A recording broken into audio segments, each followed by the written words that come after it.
Assalamualaikum warahmatullahi wabarakatuh. Mudah-mudahan video yang berdurasi pendek ini bermanfaat buat kita semua. Kita akan membahas tentang bad habit, kebiasaan buruk, bagaimana dampaknya dan dahsyatnya pengaruh buat anak kita, buat diri kita, dan buat orang-orang siapapun itu. Ada yang namanya habit, kebiasaan. Nah, kita harus paham bahwa kebiasaan itu ada dua. Pertama, kebiasaan yang baik. Kedua, kebiasaan yang buruk. Tentunya kebiasaan yang baik kita sudah paham.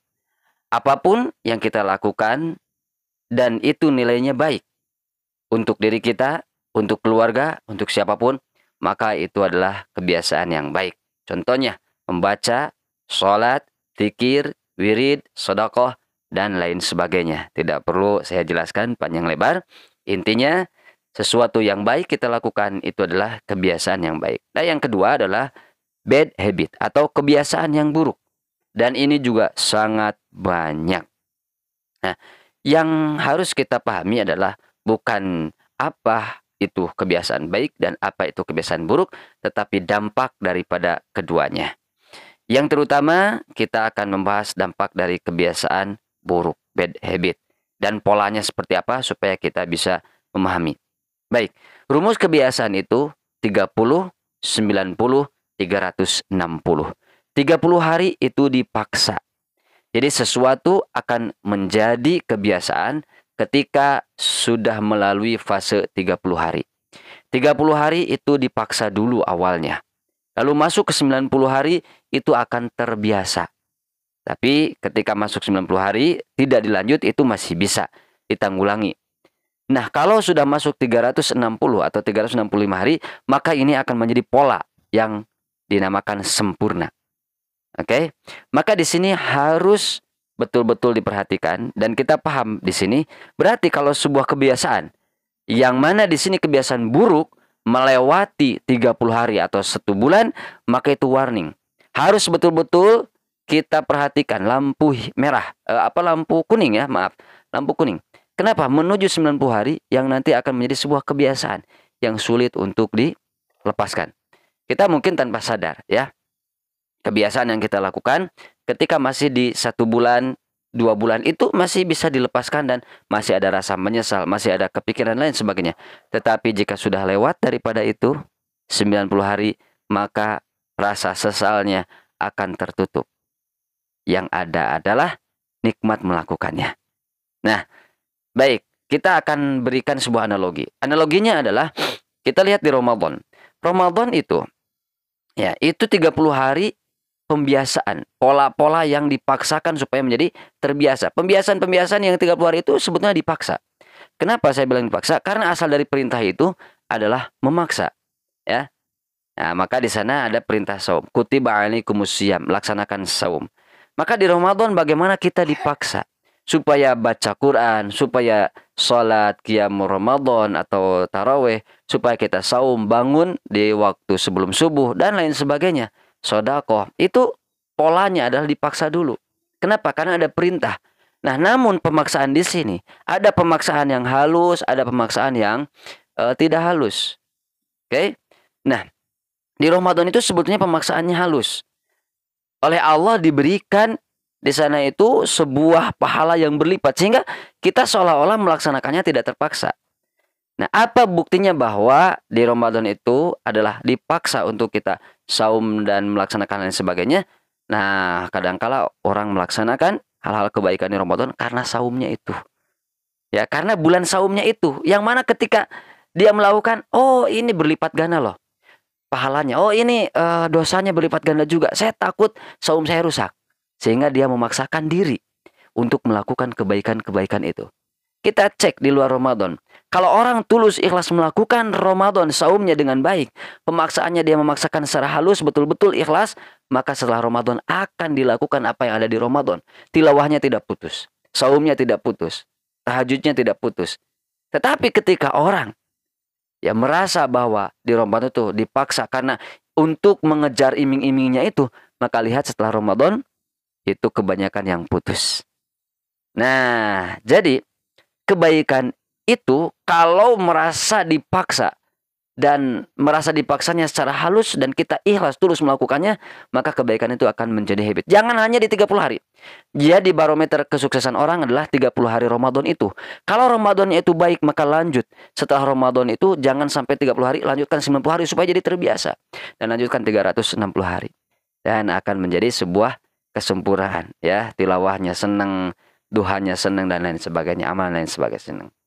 Nah, kita akan membahas bagaimana kalau bad habit. Bayangkan, kalau bad habit itu kita lakukan, ya, di hari-hari kita, lalu kemudian di 30 hari kita lakukan, ya, dipaksa. Sebetulnya dipaksa. Kenapa? Karena banyak orang yang melakukan kebiasaan buruk, kemudian hatinya menolak. Bentrok dengan hatinya, bertengkar dengan hatinya. Ini buruk, ini buruk, ini buruk. Tapi apa yang dilakukan? 1 hari lakukan, 2 hari, 3 hari, merasa nyaman, sensasinya. Itu yang membuat menutup penyesalannya itu. Sehingga 1 bulan itu dipaksa, keluar dari 1 bulan, paksaannya sudah bukan paksaan yang keras tapi halus. Ya, dia sampai memaksa diri, memberikan alasan buat diri untuk melakukan itu. Mohon maaf, misalkan perbuatan mengeluarkan air mani dengan sendiri karena sensasi terasa, berbenturan dengan hati, oh tidak mau, tapi karena ada sudah lewat dari 1 bulan terbiasa, kemudian dia mencari celah dan mencari alasan. Hawa nafsu mencari alasan supaya menipu logika, menipu pikiran. Nah, sehingga tertipu pikiran kita, tertipu kesadaran kita oleh hawa nafsu itu, akhirnya gak apa-apa dah sekali ini, besok enggak, terus lagi seperti itu. Lewat 90 hari, nanti masuk ke 1 tahun, hati-hati, harusnya sudah lampu merah. Karena sudah lewat 1 tahun, itu akan sempurna. Dia akan terus ketagihan lagi. Nah, yang kedua, saya ingin menguatkan. Kalau tadi di masalah onani, mohon maaf ya, ini lelaki, masturbasi di perempuan. Kita akan membahas di ranah gadget. Nah, ini buat ibu-ibu, buat siapapun, ke anak harus hati-hati betul. Kenapa? Karena ketika anak sudah megang HP, 1 hari, 2 hari, 3 hari, 1 bulan, lewat dari 1 bulan, mohon maaf, lewat dari 1 bulan, dia akan mencari alasan untuk bisa main HP. Apa yang terjadi? Saya akan analogikan orang yang belajar sepeda. Lihat yang belajar sepeda, ketika pertama belajar, itu akan ada jatuhnya, khawatirnya, cemas. Nah, otak seperti ini, ceret, gitu ya. Jadi, sistem otak seperti ini. Nah, 1 hari belum nyambung, 2 hari, 3 hari, 1 minggu dia mulai kebiasa. Nah, sudah lewat 1 bulan, dia sudah mulai dekat dan rapat. Kalau sudah seperti ini, sudah terbiasa, bahkan nanti lewat dari 90 hari, 1 tahun dia sudah pandai, sudah lihai, main sepeda bisa lepas tangan. Main sepeda bisa sambil main HP, apapun dilakukan. Nah, itulah yang terjadi kalau anak dibiarkan main gadget. Bukan gamenya. Wah, ini Ustadz gamenya tuh biasa aja. Bukan pada gamenya, tetapi kecanduannya itu yang berbahaya. Sehingga anak masuk rumah yang dicari HP. Ya, ketika di luar jalan-jalan yang dipegang HP, tidak mau lepas dari HP. Lihat anak usia 2 tahun, 3 tahun, 4 tahun sudah tidak mau lepas dari HP. Kenapa? Karena itu pertama dipaksakan dulu. Anak sudah mengenal. Pengenalan, pemaksaan itu kan pengenalan. Sama sebenarnya ketika ke sekolah. Anak yang tidak mau ke sekolah dikenalkan dulu. Dia merasakan dulu, oh iya nikmat ini. Sedangkan di HP ini bahayanya. Di HP semua semua konsep pembelajaran diterapkan. Visual, audio, kinestetik. 3 ini diterapkan. Ada visual yang dilihatnya. Ya, dan yang dilihat. Oh iya benar ini. Terus audio yang didengar. Musiknya. Senjatanya. Kemudian kinestetik. Rasanya, senangnya itu. Nah, itu campur satu padu. Maka waktu itu, waduh, anak sudah lupa apapun. 2 jam, 3 jam, 4 jam lupa. Sampai dia lihai.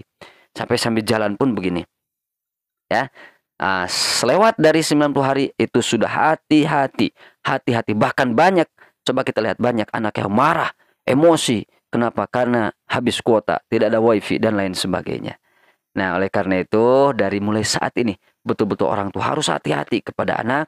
Ingat, dari mulai gadget itu narkolema namanya. Narkotika lewat mata, bahaya. Bahayanya bukan pada gamenya itu. Memang gamenya itu sangat bahaya. Ada banyak game-game yang wah. Tetapi yang saya ingin tekankan sebelum ke sana, yuk harus dipahami dulu kecanduannya itu. Karena banyak orang yang alasan orang tua, lah ada gamenya juga biasa Ustaz, ada gini. Bukan itunya, tetapi kecanduannya itu yang berbahaya. Nah, kita alihkan kecanduannya pada olahraga, pada membaca, pada hal yang sebagainya. Dan kabarnya bahwa untuk melakukan kebiasaan yang baik itu berat. Ya, berat. Kan tadi dipaksanya berat kan? Harus dipaksanya berat. Tapi harus sabar, orang tua harus sabar.